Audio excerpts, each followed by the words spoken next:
Hello students, स्वागत है आपका आईसीटी वर्चुअल क्लासेस में। मैं हूं कविता, आपकी साइंस टीचर। उम्मीद करती हूं आप सभी अच्छे होंगे और स्वस्थ होंगे। तो क्लास कंटिन्यू करेंगे अपना चैप्टर जिसका नाम है न्यूट्रिशन इन प्लांट्स। और न्यूट्रिशन इन प्लांट्स में प्रीवियस लेक्चर में आपने देखा फोटोसिंथेसिस के बारे में। फोटोसिंथेसिस से रिलेटेड इंपॉर्टेंट क्वेश्चंस क्या हो सकते हैं उसके बारे में हमने यहाँ पे बात की है। आज नया टॉपिक स्टार्ट करेंगे, तो चलिए स्टार्ट करते हैं। साथ साथ में आप लोग देखते रहेंगे कि आपने अभी तक कौन से टॉपिक यहाँ पे कवर कर लिए हैं। रिवीजन आपको करते रहना है। यहाँ पे प्रीवियस लेक्चर में जो क्वेश्चंस आपको दिए गए हैं वो आपको नोट करने थे, उनके आंसर आपको करने थे। इसी के साथ आपके जो दो इम्पोर्टेंट क्वेश्चन हैं जो आपसे हर बार पूछे जाते हैं वो ये दो क्वेश्चन है और इनका आंसर भी आपके पास यहाँ पर आ चुका है। ठीक है, अब आगे बढ़ेंगे और बात करेंगे प्रोसेस ऑफ फोटोसिंथेसिस। हमने पढ़ी थी यहाँ पर प्रकाश संश्लेषण के महत्व की हम बात कर रहे थे। तो हमने कहा कि प्रकाश संश्लेषण किस प्रकार क्यों इम्पोर्टेंट है। तो हमने कहा कि फोटोसिंथेसिस जो हो रही है वो होती है किसमें, यहाँ पे प्लांट्स में। ठीक है, पादप में। अब यदि मैं कहूँ पादप पे अपने भोजन के लिए सभी आश्रित होते हैं। हमने कहा कि जो जंतु हैं वो भी आश्रित हैं। तो मनुष्य भी जंतुओं में ही आता है, लेकिन हमने कहा जो मनुष्य हैं वो भी क्या है, यहाँ पे पादप पर निर्भर होते हैं। माइक्रो ऑर्गेनिज्म भी क्या है, कुछ माइक्रो ऑर्गेनिज्म ऐसे होते हैं जो पादपों पे अपने भोजन के लिए निर्भर होते हैं। अब फोटोसिंथेसिस ना हुए तो प्लांट ग्रो नहीं कर पाएंगे। प्लांट ग्रो नहीं कर पाएंगे तो जो जीव जंतु है वो भी ग्रो नहीं कर पाएंगे, क्योंकि मनुष्य दोनों पे निर्भर है, जंतुओं पे भी निर्भर है और पादपों पे भी निर्भर है। तो आपने कहा मनुष्य के पास भोजन के साधन ना तो पादप रहा ना जंतु रहा, तो इसीलिए जो ह्यूमन है वो भी यहाँ पर क्या सर्वाइव नहीं कर सकता है। ठीक है, तो आपने कहा कि प्लांट्स नहीं रहेंगे तो सिर्फ भोजन का खतरा नहीं है बल्कि ऑक्सीजन का भी खतरा होगा। ऑक्सीजन का भी खतरा होगा जिसके लिए जो मनुष्य हैं वो क्या है, ऑक्सीजन के लिए भी प्लांट्स पे ही निर्भर है। तो प्लांट्स नहीं रहेंगे तो ऑक्सीजन नहीं रहेगी, भोजन नहीं रहेगा। आपने कहा था हमारी मूलभूत आवश्यकताएं क्या है, ऑक्सीजन है, यहाँ पे वाटर है और फूड है। ऑक्सीजन नहीं मिलेगी अगर प्लांट्स नहीं रहेंगे। प्लांट्स नहीं रहेंगे मतलब क्योंकि प्रकाश संश्लेषण नहीं होगा अगर, तो पौधों में भोजन नहीं बनेगा। पौधों में भोजन नहीं बनेगा तो पौधों को ऊर्जा नहीं मिलेगी। पौधों को ऊर्जा नहीं मिलेगी तो प्लांट्स की डेथ होने लगती है यहाँ पर। ठीक है, ऑक्सीजन यहाँ पे कम होने लगेगा और एट लास्ट पादप के साथ साथ ऑक्सीजन खत्म हो जाएगी। तो आपने कहा कि बिना ऑक्सीजन के तो हम कुछ सेकंड भी सर्वाइव नहीं कर सकते हैं। ठीक है, फूड नहीं मिलेगा, वाटर साइकिल डिस्टर्ब हो जाएगी। तो आपने कहा कि पृथ्वी पे जीवन को बनाए रखने के लिए फोटोसिंथेसिस बहुत महत्वपूर्ण है यहाँ पर। ठीक है, क्लियर है, पढ़ लें इसी चीज को। तो हमने कहा if the plant do not perform photosynthesis there would be no food on earth. आपने कहा यदि पौधे प्रकाश संश्लेषण नहीं करते हैं तो पृथ्वी पर भोजन नहीं होगा। ठीक है, photosynthesis is also necessary for the production of oxygen gas in the atmosphere which is necessary for the respiration of organism. आपने कहा प्रकाश संश्लेषण वातावरण में ऑक्सीजन गैस के उत्पादन के लिए भी आवश्यक है जो जीवों के श्वसन के लिए आवश्यक होता है। Therefore, it can be said that no life is possible in the absence of photosynthesis. अतः हम कह सकते हैं कि प्रकाश संश्लेषण के अभाव में जीवन संभव नहीं है। ठीक है, क्लियर इतनी बात। आगे बढ़े और अपना नेक्स्ट जो टॉपिक है उसे हम स्टार्ट करते हैं। लीफ पिगमेंट यानी कि पादप वर्णक के बारे में बात करते हैं। लीफ पिगमेंट का मतलब होता है पादप वर्णक।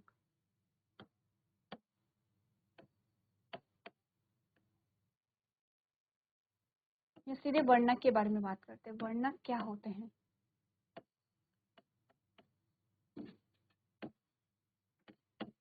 पिगमेंट का मतलब होता है वर्णक। ठीक है, वर्णक को अगर हम और छोटे या नॉर्मल लैंग्वेज में कहें तो हम कहते हैं रंग। क्या आपने देखा है पत्तियों का रंग क्या होता है? आपने कहा पत्तियों का रंग होता है यहाँ पे ग्रीन यानी कि हरा। ठीक है, पत्तियों में हरा रंग क्यों पाया जाता है अगर मैं आपसे ये पूछूं? क्योंकि पत्तियों में कुछ क्या होते हैं, केमिकल होते हैं, कुछ रसायन होते हैं। केमिकल समझते हैं, रसायन। आप जब केमिस्ट्री में पढ़ते हैं तो आप कुछ केमिकल्स के नाम पढ़ते हैं, जैसे कि हमारे शरीर के अंदर भी कुछ केमिकल्स होते हैं, कुछ रसायन होते हैं, ठीक है। कुछ रसायन प्राकृतिक होते हैं, कुछ कृत्रिम होते हैं। जब आप लेबोरेटरी में जाएंगे, लैब में जाएंगे यहाँ पर, तो आपको बॉटल्स में वहाँ पे केमिकल्स रखे हुए दिखाई देंगे। वो केमिकल जो होते हैं वो कृत्रिम होते हैं, यानी कि मनुष्य द्वारा बनाए जाते हैं। कुछ प्राकृतिक केमिकल्स होते हैं, जैसे हमारी बॉडी के अंदर भी कुछ रसायन स्रावित होते हैं, उनके अलग अलग काम होते हैं, ठीक है। यानी कि आपने कहा कि कुछ पाचक रस जैसे हो गए हैं, ठीक है। पाचक रस यानी कि जो पाचन में सहायता करते हैं। तो हमारे शरीर के अंदर भी कुछ रसायन होते हैं यहाँ पर, जो प्राकृतिक रूप से होते हैं। वैसे ही प्लांट्स में भी कुछ रसायन होते हैं, और वो क्या होते हैं, प्राकृतिक रूप से पौधे में वहाँ पे रहते हैं। उन्हीं में से जो एक रसायन है उसका नाम है पिगमेंट या वर्णक, ठीक है। तो एक वर्णक है जिसके कारण पौधों का जो रंग होता है वो हरा होता है, और उस पिगमेंट का नाम क्या है, यहाँ पर आपने कहा उस पिगमेंट का नाम है, एग्जाम्पल में लिखते हैं क्लोरोफिल, क्लोरोफिल, ठीक है, जिसे आप हरित लवक कहते हैं। एक पिगमेंट का नाम है हरित लवक, ठीक है। हरित लवक एक पिगमेंट है, और पिगमेंट क्या होते हैं, कुछ रसायन होते हैं। रसायन क्या होते हैं, कुछ पदार्थ होते हैं, ठीक है। पदार्थ कहिए या फिर आपने कहा कुछ सब्सटेंस कहिए, आप पदार्थ मान लीजिए कि कोई ऐसी चीज होती है जो प्लांट्स में होती है, ठीक है। और उसकी वजह से पौधों में जो पत्तियां होती हैं उसका रंग क्या होता है, हरा होता है। अब इतनी बात हम समझते हैं कि ठीक है, पौधों का रंग हरा होता है, किसकी वजह से होता है, क्लोरोफिल की वजह से होता है। क्लोरोफिल क्या है, पिगमेंट है, यानी कि वर्णक है। वर्णक का मतलब होता है रंग। तो पौधों में कौन सा पिगमेंट या कौन सा वर्णक या कौन सा रंग होता है, हरा रंग होता है। किसकी वजह से होता है, आपने कहा हरित लवक की वजह से होता है, या क्लोरोफिल की वजह से होता है। मेरा क्वेश्चन आपके लिए ये है, क्या पत्तियों में सिर्फ एक ही रंग पाया जाता है, क्या पत्तियां सिर्फ यहाँ पे हरे रंग की होती हैं या अलग अलग रंगों की होती हैं। तो याद कीजिए, अभी तक आपने जितने भी प्लांट्स देखे होंगे उनमें याद कीजिए कि आपने सिर्फ हरे रंग की पत्तियां देखी हैं, या हरे रंग के अलावा भी और पत्तियां देखी हैं। तो फूलों पे नहीं जाएंगे, हम पत्तियों की बात कर रहे हैं। तो फूल तो अलग अलग रंग के होते हैं, ठीक है। पत्तियों की बात यहाँ पर हो रही है कि जो पत्तियां होती हैं क्या हरे रंग की होती हैं या और रंगों की भी होती है। तो सबसे पहले हमने जो पत्तियां देखी हैं, और सबसे ज्यादा जो हमने पत्तियां देखी हैं वो हरे रंग की देखी हैं। हरे रंग के में, हरे रंग में भी वेरिएशन आपने देखी होगी। कुछ हरा रंग ऐसे होता है, कुछ डार्क होता है, कुछ इससे लाइट रंग के भी होते हैं। तो ग्रीन कलर जो होता है, हरा रंग जो होता है, आपने कहा डार्क ग्रीन होता है, लाइट ग्रीन होता है, पैरेट ग्रीन होता है। अलग अलग रंग की आपने पत्तियां देखी हैं जो हरे रंग की होती हैं।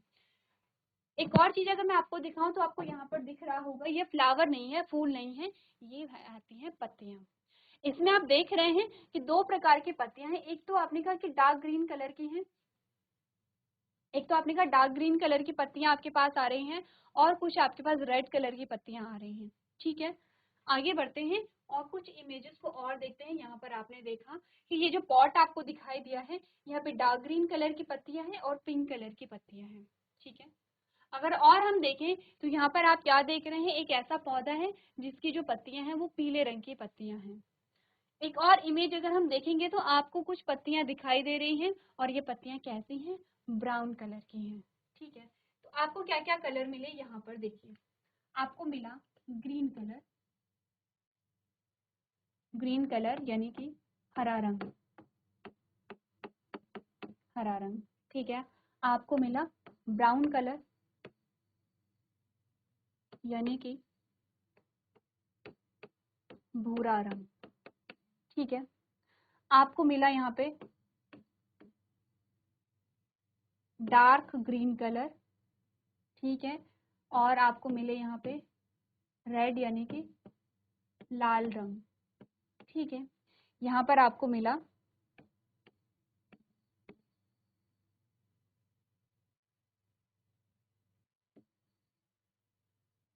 येलो यानी कि पीला रंग मिला पत्ती का, ठीक है। यहाँ पर आपको क्या मिले, यहाँ पिंक कलर यानी कि गुलाबी रंग।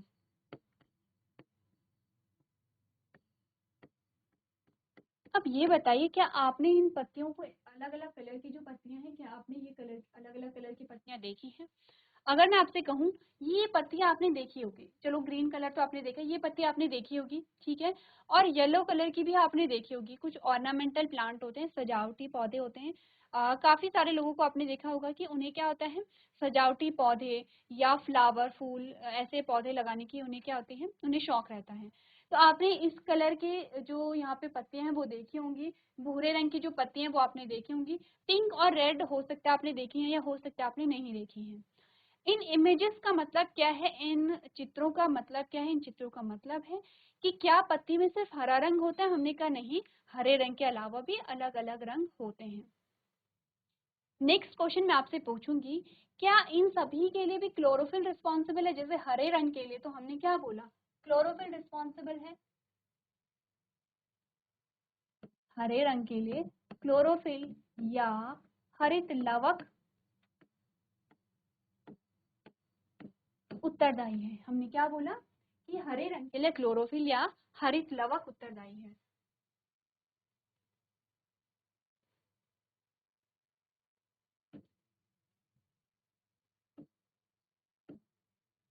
ठीक है, तो क्या इन कलर के लिए भी हरित लवक या क्लोरोफिल ही रिस्पॉन्सिबल होता है? हमने कहा नहीं, हरित लवक हरे रंग के लिए होते हैं। यही तो हमने सबसे पहले ये बोला था कि हरित लवक या क्लोरोफिल हरे रंग के लिए होगा। तो भूरे रंग के लिए अलग पिगमेंट होता है, रेड कलर के लिए अलग पिगमेंट होता है, येलो कलर के लिए अलग पिगमेंट होता है। तो अलग अलग कलर के लिए अलग अलग पिगमेंट यहाँ पर होता है।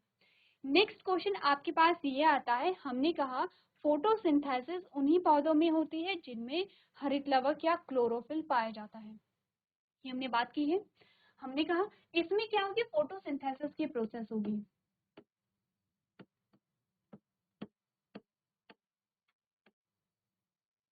इसमें फोटोसिंथेसिस या प्रकाश संश्लेषण की प्रोसेस होगी।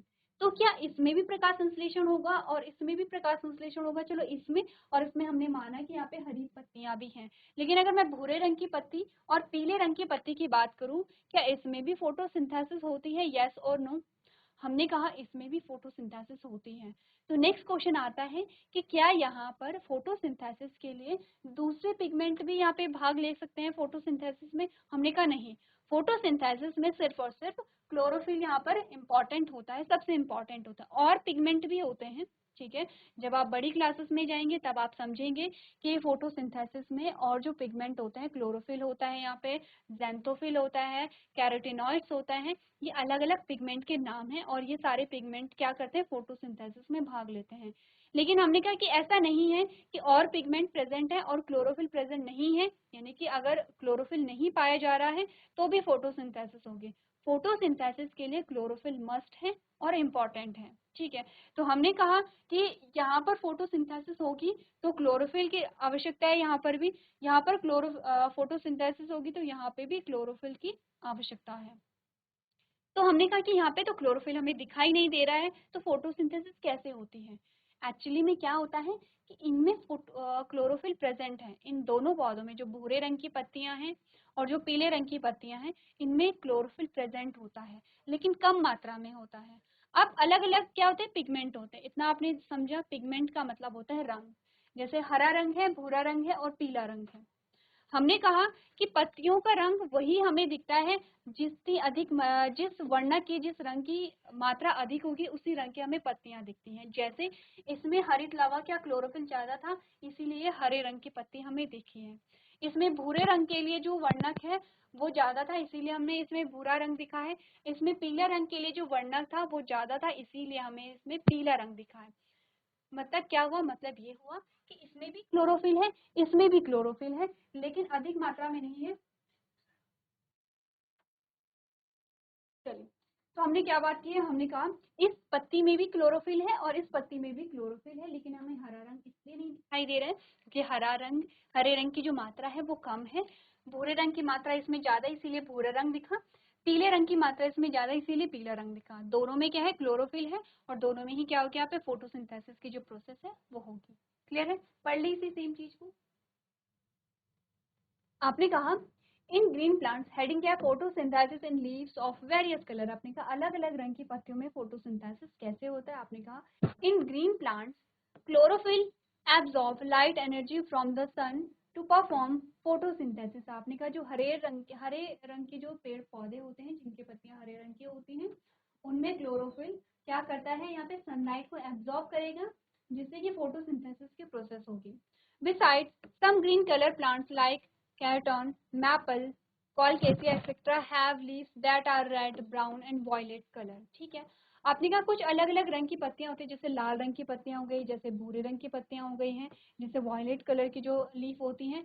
These colour are present in large amount and makes the green colour of chlorophyll and mask the green colour of chlorophyll in leaves. आपको बोलेगी कि कुछ जैसे एक पत्ती का एग्जांपल ले लेते हैं, लाल रंग की पत्ती।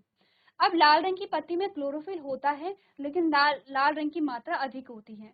लाल रंग की अधिक मात्रा होने के कारण हमें वहां पे ग्रीन कलर नहीं दिखाई देता है। इसका मतलब ये नहीं है कि क्लोरोफिल नहीं है, क्लोरोफिल है लेकिन कम मात्रा में है, और लाल रंग अधिक मात्रा में है, इसीलिए उस पत्ती का कलर कैसे दिखा, लाल रंग का दिखा। Thus, these leaves also perform photosynthesis and synthesize starch in them। आपने कहा इसीलिए इनमें क्लोरोफिल तो होता है लेकिन कम मात्रा में होता है, और इसीलिए क्या करेंगे, फोटोसिंथेसिस के प्रोसेस को परफॉर्म करते हैं। अब यदि आपसे कोई पूछे कि कोई पत्ती है पीले रंग की है, या फिर आपने कहा कि गुलाबी कलर की है, या अलग अलग रंगों की है, तो क्या उसमें फोटोसिंथेसिस होगी? आपका आंसर होगा हाँ, उसमें फोटोसिंथेसिस होगी, क्योंकि उसमें क्लोरोफिल प्रेजेंट है। ठीक है, क्लियर है? चलिए एक बार आप लोग ये सारी जो चीजें उन्हें रीड कर सकते हैं।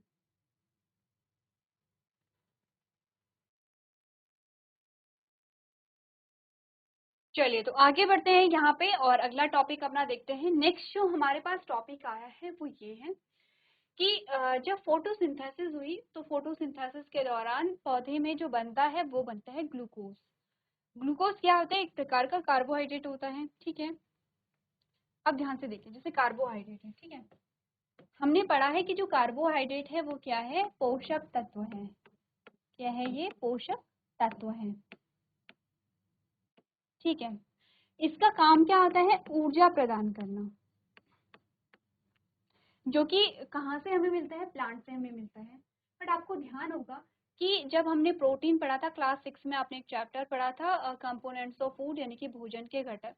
जब हमने वो चैप्टर पढ़ा था तब हमने पढ़ा था कि जो वसा होती है, जो वसा है वो भी हमें पौधों से मिल रही है। हमने कहा था जो प्रोटीन है वो भी हमें क्या मिल रहा है? प्लांट से मिलता है। और कार्बोहाइड्रेट तो हमें मिलता है प्लांट से, ये आप जानते हैं। तो हमने कहा कि ठीक है, कार्बोहाइड्रेट का तो प्लांट्स में क्या होता है, यहाँ पे निर्माण होता है, प्लांट्स में कार्बोहाइड्रेट का फॉर्मेशन हो रहा है। लेकिन वसा कहाँ से आई पौधों में? जैसे कि वसा, आपने कहा कि कोई भी जो बीज होते हैं उनका जो तेल होता है, आपने कहा कि जो सरसों का तेल है कहाँ से मिलता है?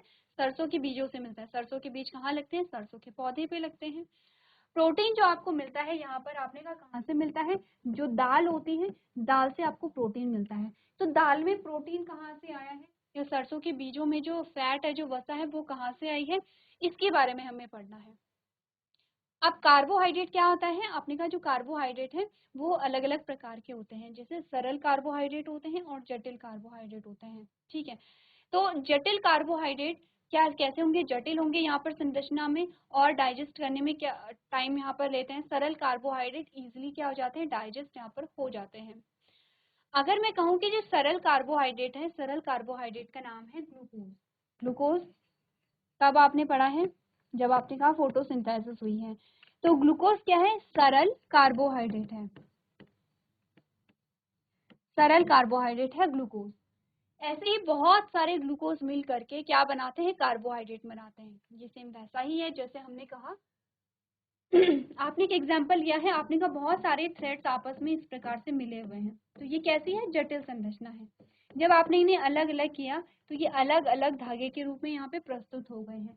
सेम वैसा ही है कि अगर आप, ये एक ग्लूकोज है, ये एक ग्लूकोज है, ये एक ग्लूकोज है, ये एक ग्लूकोज है, और इसी प्रकार से सारे ग्लूकोज ने मिल करके एक जटिल संरचना बनाई है, और इस जटिल संरचना का नाम क्या है? कार्बोहाइड्रेट है। ठीक है, इस कार्बोहाइड्रेट का निर्माण कब होता है? जब फोटोसिंथेसिस की क्रिया होती है।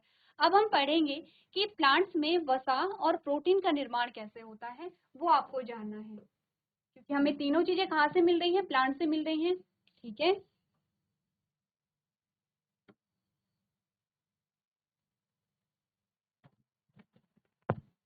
चलिए तो हमने कहा था स्टार्च और glucose is the simplest form of carbohydrate synthesised by the plant which is composed of carbon, hydrogen, oxygen. आपने कहा स्टार्च या ग्लूकोज, स्टार्च तो नहीं होगा, ग्लूकोज होगा। आपने बोला ग्लूकोज पौधे द्वारा संश्लेषित कार्बोहाइड्रेट का सबसे सरल रूप है। ठीक है, आपने कहा कार्बोहाइड्रेट का सबसे सरल रूप क्या होता है? ग्लूकोज होता है। यानी कि बहुत सारे ग्लूकोज मिल करके क्या बनाते हैं? कार्बोहाइड्रेट बनाते हैं। और वो जो कार्बोहाइड्रेट होती है वो क्या होती है? जटिल होती है। अगर हम एक ग्लूकोज के बारे में बात करें तो एक ग्लूकोज क्या होती है? यहाँ पे सरल होती है, जो कार्बन, हाइड्रोजन और ऑक्सीजन से मिलकर के बनी है। क्या फॉर्मूला देखा था आपने? C6H12O6, ये है एक ग्लूकोज यहाँ पर। ठीक है, तो किससे बनी है? कार्बन, हाइड्रोजन एंड ऑक्सीजन से मिलकर के बनी होती है। Sometimes these simplest form of carbohydrate are utilized to synthesize other food nutrients like fat, protein, etc. तो आपको बताया गया है कि कभी कभी कार्बोहाइड्रेट के इन सबसे सरल रूपों का उपयोग अन्य खाद्य पोषक तत्वों जैसे वसा, प्रोटीन आदि के संश्लेषण के लिए किया जाता है। ठीक है, स्टार्च और glucose is rich in seed like wheat, rice and various parts of plant like potato tubers. आपने कहा स्टार्च या ग्लूकोज गेहूं, चावल और पौधे के विभिन्न भागों जैसे आलू के कंद में समृद्ध होते हैं। इन चीजों में क्या पाया जाता है? यहाँ पे स्टार्च या कार्बोहाइड्रेट पाया जाता है। अब आप सोचेंगे स्टार्च क्या है? स्टार्च कार्बोहाइड्रेट का जटिल रूप है, ग्लूकोज कार्बोहाइड्रेट का सरल रूप है, दोनों ही कार्बोहाइड्रेट है। ठीक है, sometimes the starch or glucose is stored in the form of oil in their seed, oil seed, example sunflower seed. कभी कभी क्या होता है? स्टार्च या ग्लूकोज दोनों ही कार्बोहाइड्रेट हैं और वो बीजों में क्या हो जाते हैं? यहाँ पे जमा हो जाते हैं, बीजों में संचित हो जाते हैं। बीजों में संचित हो करके ये वहां पर फैट के रूप में परिवर्तित हो जाते हैं, जैसे कि सूरजमुखी के बीज है यहाँ पर। और इनसे क्या होता है? यहाँ पे वसा का निर्माण होता है। तो हमने ये बोला कि कार्बोहाइड्रेट ही वसा में परिवर्तित हो रहे हैं। जब कार्बोहाइड्रेट बीजों में संचित हो जाते हैं, बीजों में हो जाते हैं, संग्रहित हो जाते हैं, तब ये फैट के रूप में परिवर्तित हो जाते हैं और फैट का निर्माण करते हैं। ठीक है, तो एग्जाम्पल आपके पास क्या है? सूरजमुखी के बीज आए हैं। तो ये तो हमने समझा कि फैट का फॉर्मेशन कैसे हुआ है। अगला आता है प्रोटीन का फॉर्मेशन कैसे होता है। तो प्रोटीन का फॉर्मेशन भी सेम वैसे ही होता है जैसे कि आपने किसमें पढ़ा है? फैट के फॉर्मेशन में पढ़ा है। ठीक है, एक बार आप लोग पढ़ करके आएंगे कि प्रोटीन का निर्माण पौधों में कैसे होता है। और नेक्स्ट जो लेक्चर होगा हमारा उसमें हम प्रोटीन के निर्माण की बात करेंगे। हम यहाँ पर बात करेंगे कि जिन पौधों में क्लोरोफिल नहीं होता है उनमें पोषण किस प्रकार से होता है। ठीक है, आगे जाकर के कुछ प्लांट्स आपके पास आएंगे जैसे पैरासिटिक प्लांट है, इंसेक्टिवोर्स प्लांट है यहाँ पर। इन सभी प्लांट्स के बारे में हम डिस्कस करेंगे। तो आप लोग एक बार जो चैप्टर है आपका वो रीड करके लेके आएंगे।